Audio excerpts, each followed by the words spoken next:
Welcome to the Business Spotlight series. My name is Kay Cote, and I am your podcast host on the show today. And today we have Andrew Tyndall, CEO of Responsible Training, as our guest on the show.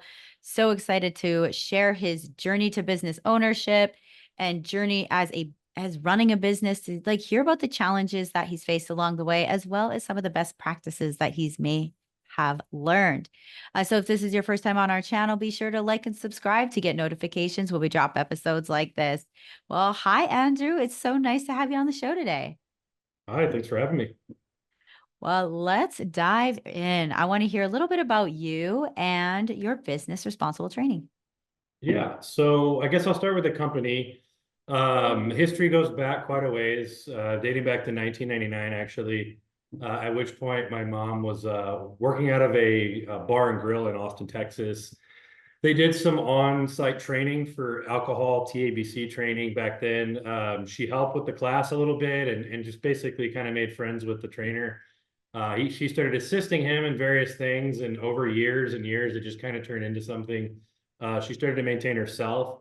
So from 99 to '04, it was really run out of the back of a car, a 96 Ford Explorer, if I remember correctly. And she'd drive all over Central Texas from one restaurant to another, and usually during off hours so that they could do the training at facility. And so she did that for about 5 years. It took us to about 2004, at which point online training was starting to become a little more looked at as a viable option. It wasn't so much for certification and like taking the test. It was just somewhere you could go to get the information you need and basically get a refresher before you actually have to go take the test, because back then everything was paperback. So that's kind of how we got into the online space. Is we originally just had kind of refresher content to make people's lives a little easier. But honestly, it was kind of groundbreaking in that nobody else was doing that. Most of the other competitors, ServeSafe, the larger programs out there, everything was paperback, but all the training curriculum and stuff was also paperback. So if you didn't have access to the actual curriculum content, you couldn't really do anything. So that was one thing that gave her an advantage. For a few years, she basically had an exam program that paired with online training. And then as time kind of went by, probably around 2007 or 8, the state of Texas actually started to look into requiring food handler training. And so we were kind of grandfathered in a lot of ways, just based on the fact we were one of the only people doing it. And so the company from there really kind of transitioned from more of an in-person training program to being a fully online training program. We still to this day do live proctor and in-person programs, but our main focus is our LMS system, the learning management system. It's a training platform. We develop our own content in-house. And so it's really kind of all spawned from this simple concept of driving from restaurants and just certifying people to building national networks with all sorts of different brands to basically give them a centralized place to bring all their staff and get the training done, and organize all their data and expirations and all that kind of stuff to make their life easier during inspections and anything to do with regulation. And then from our perspective, we wanted to understand how to grow the business. And so we've grown, I should say, from alcohol to food handler to now food manager. We do underground storage training. And so we just really kind of try to see what content our existing customer base and markets need. And we both try to scale it out regionally into new states and then topically into new focus areas. We are primarily focused in the food and alcohol training space to this day. That may change, as down the road, but that's really who we are as a business. For myself as the owner at this point, I started out working here in 2011, at our 2010. I just graduated college. At that point, the program, both as our company, but also just in the industry, was starting to spread into multiple states. And so my mom, who ran the company, brought me on as phone support. So I answered phones. I, just kind of serviced just about anything that came in. And it was a 3-person team for a while. As we started to grow, we started to bring more people in, and get a little more diverse team put together. But for a long time, it was about 3 or 4 of us, some of us on phones, some of us on content. And that's really where we stayed as a company till about 2014. At that point, we took on some investment and really were able to get into some areas that we weren't before, food manager primarily. At that point for myself, I started to take on a little more of an operational leadership role. I took on the title as a COO. and the company was really geared towards trying to get into new states, and that was our main focus. And we really pushed in that model till about 2017. In 2017, I was just becoming the CEO, and we were really trying to push to become a national training provider. At that point, it's really the company we are today, Responsible Training, all those same brands, really started to get momentum in 2016 and 17. We started to expand nationally with our catalog, and we really started to work with some really large brands. And that's what really kind of started to put all this together, from just a mom and pop to really a proof of concept of something that we thought we could scale. And so where we are today, we do training in all 50 states. We represent probably a couple hundred national brands, primarily in the food space. We continue to push into new areas, again, mainly in the food and alcohol space. Over the next 2 years, I do expect us actually to get into some new industries. But we don't want to get too far away from what it is we do well. And that really does seem to be servicing the safety space, I should say. And that's kind of where I find myself today, both as a company owner and an individual. I am the CEO at this point. Most of my title runs around future planning. I do a lot of sales work with some of our customers, and the business right now is fresh on a brand new platform. We just launched a new LMS that went live in July. So we're very excited about that. We're about 3 months in, seeing lots of good early signs for sure. Lots and lots of work, really, from November of 23 to July of 2024, just a few months ago. All we really did was just this new site rollout and this transition. And so 3 months into it, we're feeling pretty good. Our customers seem to be starting to, really be back to normal, I think is the easiest way to put it. And very grateful for their patience going through it. But our technology really jumped quite a bit. We're really getting into integration programs now, which is probably in our industry, most of the bigger, more nationalized brands, they're looking for things they can integrate within platforms they're already using. So whether it's an SSO or API connections, or if we're actually just integrating our content into their existing LMS, that's been something we've put a lot of time and effort and money into. And really kind of the future of our company is hopefully working with not just large brands, small, medium. We really want to help them feel prepared for inspections, making sure certifications are available. They're getting the information in terms of expirations and completions, so that it's not really something from a training perspective the manager has to think about too much. A lot of it's at click. So in terms of they've got database access, their individual records. So whether you're a 2-location business or 1,000-location business, there's various organizational tools we can offer within each model to really kind of automate that flow of information and training and completion. And I think in a nutshell, that's kind of who we are, and who I represent in the company. Obviously, there's a lot of nuance and things we can get into. But yeah, it's been a really long journey. Definitely didn't think, back in 99 or 04 or 08, we had no clue where we were going with this. We were just trying to pay the bills back then. My mom was a single mom trying to support 3 kids. So Wow. the story was pretty incredible when you consider what we've overcome with her journey, and then with our own journey, and with COVID and everything we've gone through. A lot of times it feels like we break through just to kind of get knocked down and start the process over again. But to an extent, that's life. And so, Good. yeah, we're pretty excited about our current spot. It's 20 years in the making in a lot of ways, but in a lot of other ways, we're kind of a new company. We've brought on a lot of new catalog items. Our team has really grown in the last couple of years. So outlook right now is definitely more towards the future than the past, but still love our story. Wow, what an incredible story, especially hearing that your mom, with 3 kids started it off. So I'm excited. You touched on a lot of great points that I'd like to dive into a little deeper. Starting, you mentioned your team. So you have a growing team. What does your team look like now in terms of numbers? And are you aspiring to grow your team, or do you have a pretty solid core team that you're just like moving and shaking with? So we do have a pretty core team. A lot of it's people that have been with us for a really long time. We take a lot of pride in that. Quite frankly, we're very lucky is probably a better way of explaining it. My brother is the sales and support manager. He's really more of in sales and account management at this point.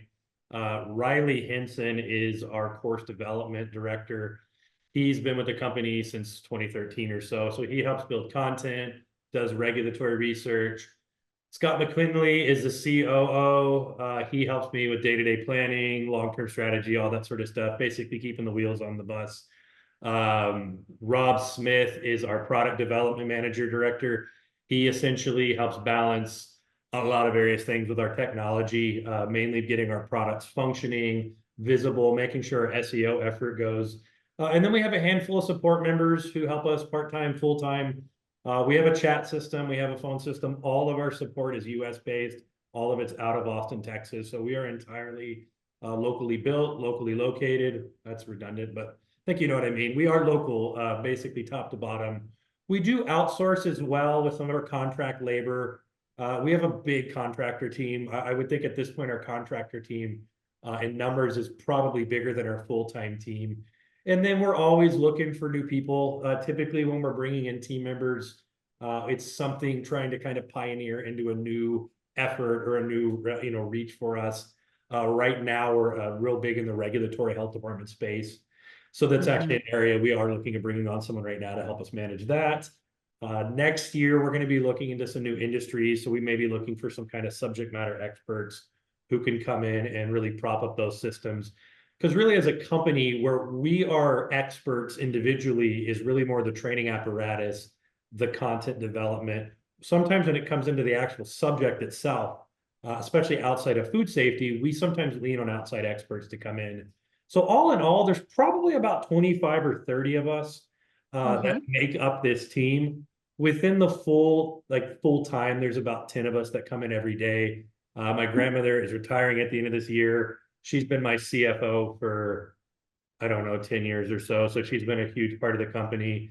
My wife is the finance manager. She was actually an accountant for an auditing firm for a long time. We have kids, and so we decided to kind of pair up on this. So it's both a family company in terms of how it got here, but also a lot of the active team is family or friends. Definitely not all of it. We have a member who's all the way up in the state of Washington, another one in North California. And we network with a lot of our customers. A lot of them are resellers for us, and so they almost feel like they work with us in terms of the nature of the partnership and stuff too. So we can't get much done without our whole network working together. And at this point, we have a really good core, and we're kind of trying to just bring in these specialized experts to come in and really take things, to the next level in certain areas of our business. And we've been on that model for about 2 years of just trying to grow the team and expand the business. Once we got our national accreditation last year, that really kind of got the wheels turning on all this and really got us a little more aggressive. No, definitely. Well, as a growing team, what are some of the biggest challenges you're facing with finding those team members to fill those Yeah, so roles I as you think grow? finding it is probably the first issue. I think you have to pick your battle. How qualified is somebody? How much experience do they have that's relevant? Obviously, those things are great, and it definitely kind of it speeds up some of the training process. It's great when you can find somebody that's been in the industry, but it's a pretty niche industry, so it's not very common. Typically, what I like to hire off of is loyalty for one thing, which can be hard to gauge with people you just meet. So when it really comes down to interviewing, it's sort of just a feel you have with people.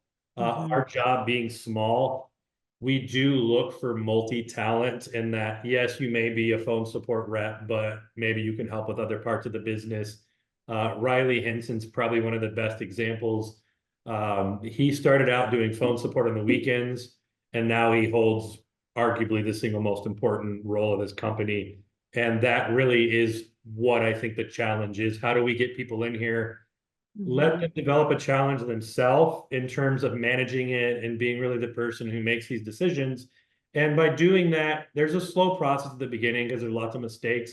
But if they can empower themselves, which is really critical for our small business, we can grow in multiple directions, and it doesn't take a lot of managerial oversight. Most people have some level of oversight of everything they do. And I think that's a critical part of our team. And so I think where we struggle is when someone's first hired, they typically want to know, what am I supposed to do right now? And a lot of times we struggle with that answer. And so having some real life experience definitely helps. but also willing to just problem solve is I think a really critical part of what working for us has entailed the last few years. Because we Mhm. have policies, we have procedures, we do our best to define every scenario you're going to hit, but it's impossible. There's just an endless amount of things that happen, stuff breaks. And so I think in those moments where things really go bad, that's typically where I try to keep an eye out and see, how did people handle things? And Mm. more times than not, I learn a lot more about someone as an employee after hiring them, of course, than you ever would before. So I think you almost have to roll the dice, and that's what any company is doing out there. A lot of it has to do with your managers, your training, and then the individual themselves having some sort of drive because small businesses, that is our biggest struggle, is just creating that motivation sometimes. Oh, definitely. Well, that is cool to know about like how you're kind of finding those ways around those challenges because that is one of the biggest things with running a business is the hiring process or just even like you said, like after the hiring process when you have team members, how do they handle adversity, pivots, changes? And so that is that's incredible that you're kind of looking at that expansion. Yeah, Now we're proud we haven't fired or really laid off anyone, quite frankly, ever. So that's it's amazing. That's a inevitable, it's great going to golden happen, but nugget. with a small business, yeah, we Mm. like to give it some time to breathe, and usually that Mhm. comes back, tenfold. And so, yeah, I think it's a lot of work, a lot of time to get here. And most of my guys, I look at the things they do now compared to what they were doing 3 or 4 years ago, and it's a lot of times pretty incredible. So you're seeing a lot of probably like as you're keeping team members on as they shift as they grow into different roles in the company, kind of like growing within the company. Is that Yeah, correct? I think the cool Yeah. thing about it is because it is such a close niche and small business, they grow with the business. And so as the Mhm. business is bringing on new programs, new customers, new whatever challenges, that's usually the opportunities that present themselves. And so Mhm. if you're doing it right, they should be growing in unison. And that's kind of what it feels like to me. It hasn't always been that way. I mean, we've had, really killer challenges over the years with our accreditations and various things. And that's Mhm. always been the thing that sticks back, with me looking back at things, is just how did you handle stuff when it really mattered, when things are really bad? And that, Yeah. something that everyone's still on my team. So obviously it's something my team's done a really good job of. And I think we're just kind of lucky in that regard. But we do appreciate them, and I think they appreciate working here because there's freedoms. Our schedule's pretty light in terms of like, if you want vacation and things like that, we're pretty passive. So I do think Mhm. the work culture is critical to supporting people, in that if you have a good work culture, I think you retain people. And I think retention is critical because if you look at studies and data on hiring people, how much it tends to cost compared to how much it was going to be to just maybe give that person a raise or whatever, it's Mhm. always one-sided and it's never to your advantage. Ah, well, that's incredible. Well, what a cool team you're building and a business you're building. Kind of looking at the future a little bit, you were thinking about some possible expansions, of course, keeping it within like the wheelhouse you're in, but in the next, like, say, 2 to 4 years, where do you see the company growing to? So that's kind of so the last year, like I was saying earlier, was all about this new platform. The new platform was all about expansion because it gives us lots of ammunition we didn't really have. Again, a lot of it has to do with integration. How can we tie in to these really big companies and let them lean on our technology and our integration to make their life a little easier? Because if you Mhm. can do that, it's a win-win for everybody. And ultimately, that is our goal. We don't want relationships with people that don't find value in us, to the point Mhm. we very seldomly introduce contracts. Almost everything we do with our customer base is month to month, which is very unique in this industry because most companies are wanting to lock you in for a 24-month agreement or whatever, Mhm. just so they can control the relationship through a contract. And for us, we just don't really look at it that way. It's not like we're just so much better. It's just a matter of philosophically, we want to kind of feel that need to prove our relationship every month to them. And I think the best way to do it is there's nothing locking you down. At any point in time, if Mhm. you want to go check someone else out, check their programs out. But what you'll come to find out is our pricing's better, our support's better, our team's local. There's lots of, and when I mean local, we are national. We do training in all 50 states. So in this particular interview, we're extremely local, and Mhm. are literally from Austin, Texas. But really, what I mean is The team's US based, it's bilingual. Every support item you're going to deal with is dealing with someone in our main office. And so you're not going to feel a disconnect from who I talked to the first time when I was buying stuff and who I'm talking to 3 months later when I'm trying to get some support and maybe not buying something. And so I just Mhm. think the relationship management is critical, especially when you consider we're in a world and in an industry where all it takes is opening a new tab and typing in Google or whatever, and you can find somebody else. So the relationship aspect is very important. Um, for the future, and reason I bring up relationships, we're really trying to leverage relationships we already have and bring the content we have, because a lot of our customers lean on us for food handler training. We've been one of the largest food handler providers since like 2004. 2 years ago, officially, we got food manager. And then over the last 10 or so years, we've been adding in alcohol. So we're kind of trying to get those other programs caught up to where we are as a food handler program, just because it's been around for so long. So there is a constant push to get food safety and alcohol, which to us, that's one vertical. Very consistent top to bottom. So we can say that our national alcohol program is just as robust and just the same coverage as our national food handler. And today I can honestly say that's the case, but that's taken, 4 or 5 years of grinding to get there. So the real future comes into other industries, and what's the most logical way to do that? There's quite a few that are already kind of established, and then there's some other industries that are new. Cannabis, bud tender training sounds a little taboo, but because of how much cannabis has been decriminalized and legalized in the last decade, it's actually becoming a pretty enforced training division because of the fact there's just some sensitivity to it. So anytime you can reinforce with training, regulations, things like that, it tends to help the public opinion a little bit. So cannabis is one. We're already actually in the process of deploying that program. State of Colorado is where we're going to start. There's a few other states. We've already rolled out a program for pool safety, which is with the health departments in Texas right now. And so basically you have a pool, it's publicly available. There's certain regulations that require you have a certain amount of people, related to each facility that have the pool tech course. So that's kind of one that fell in our lap from an existing relationship. And so the last thing we're really pushing on is what we call digitization. And we work with a lot of customers who have a lot of programs. One right now we're working with is Lowe's Market. It's a large grocery store chain. They have cutting safety primarily in their meat market. And they had a bunch of programs that are just paperback that have a bunch of safety guidelines and protocols. We've taken all that content and we've digitized it. So it's now available on their training platform, just like the food safety and all the other stuff is. The main advantage of it is the learner is obviously more engaged. The other big advantage is data retention. So all of this stuff's happening automatically. You know when someone takes the course now, you know when they finish it, you know when it's renewing. Whereas before it's a piece of paper, all of it's in a folder. And so you're taking that entire process and you're streamlining it towards automation.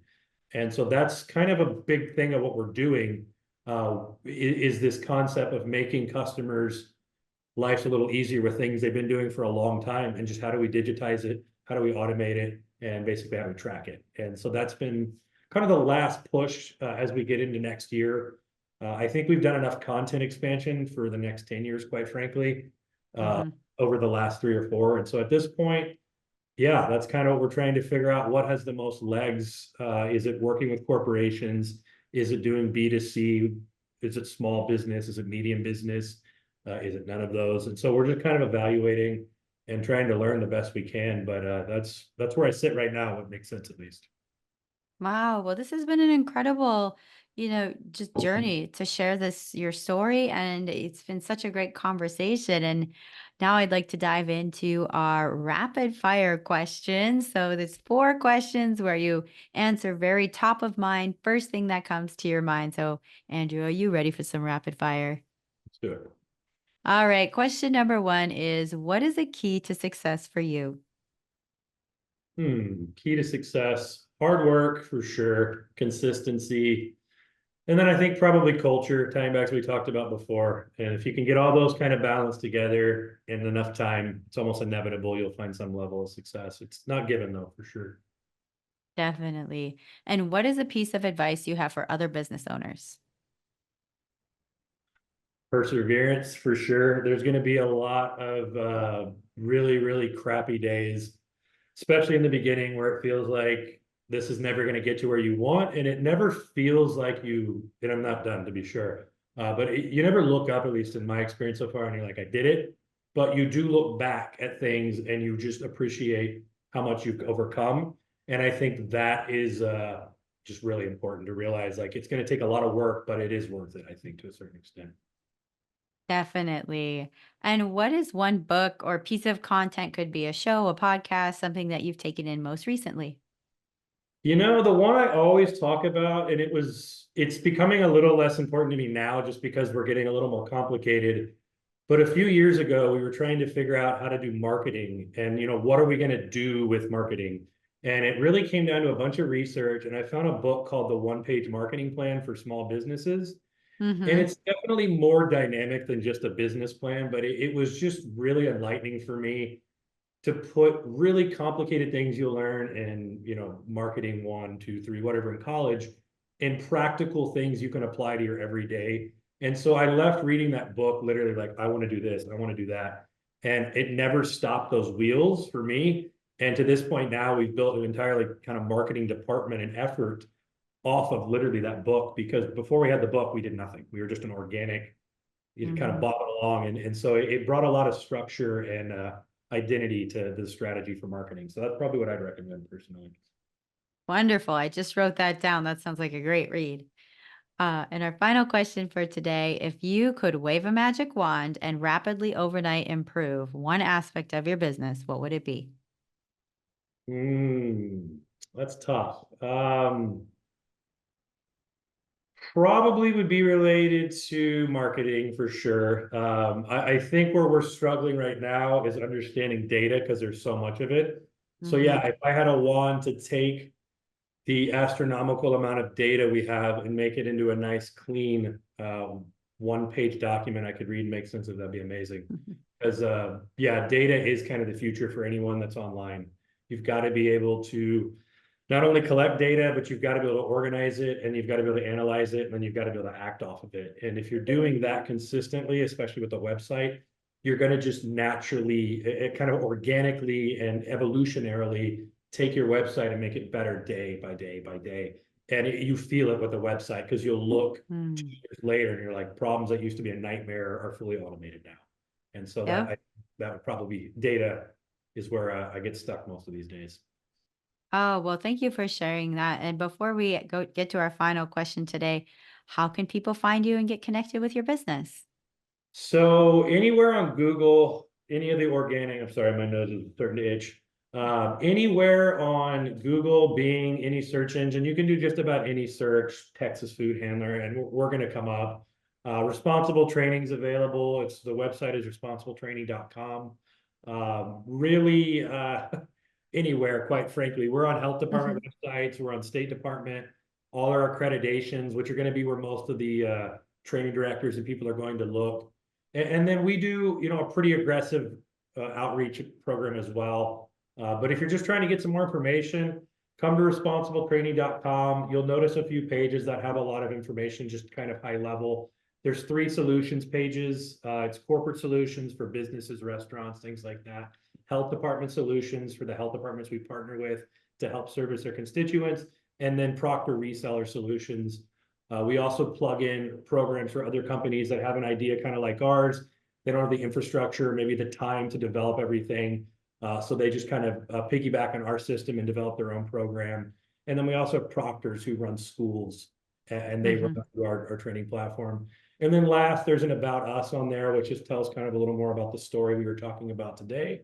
And then contact us if you have questions or any information. We always pick up the phone, and feel free to test it out. Give us a call on any of our lines. You'll get real life support within probably 15 seconds. Wow. Well, that's incredible. Well, thank you for sharing that information, Andrew. And our final question for today is: what is most inspiring to you today? So I have 2 kids. I have a 2-year-old, or almost 2-year-old, and a 4-year-old. Hmm. I watched my mom start the company when I was not quite that young, but pretty young. And so I think seeing that kind of circular process, it's cyclical, revisiting, itself with me now and having my kids on my lap while I'm doing stuff. It's been Hmm. very unique just kind of because you appreciate stuff that you didn't back then as you go through it yourself. So I think for me, that's probably what inspires me, is trying to keep this going long enough for my kids to maybe be involved in it, or at least see it become something real special. Obviously support their life. And so, yeah, very family driven. Same thing for my brother and, anybody else that works here. I think we've put in a lot of time and effort. We just hope it, ends up real special. Well, it sounds like you've built something very special, and it's really incredible to hear your story. So thank you again for being on the show today. Yeah, no, very excited. Thank you for the invite.